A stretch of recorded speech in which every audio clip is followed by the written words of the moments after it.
Untuk mendukung Belajar Bentar, kalian bisa mengklik subscribe.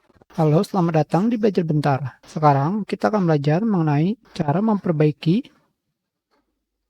this image file, di mana ketika kalian membukanya akan terdapat pemberitahuan common file. This image file is corrupted. Tentu saja, ini bukan berarti file ini error atau korup. Karena jika kalian menggunakan aplikasi pihak ketiga untuk membukanya, seperti ini,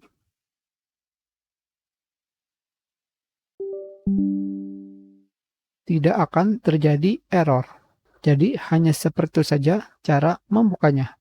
Tentu saja jika kita melakukan instalasi, tetap tidak terjadi error. Kita sudahi pelajaran kita. Terima kasih.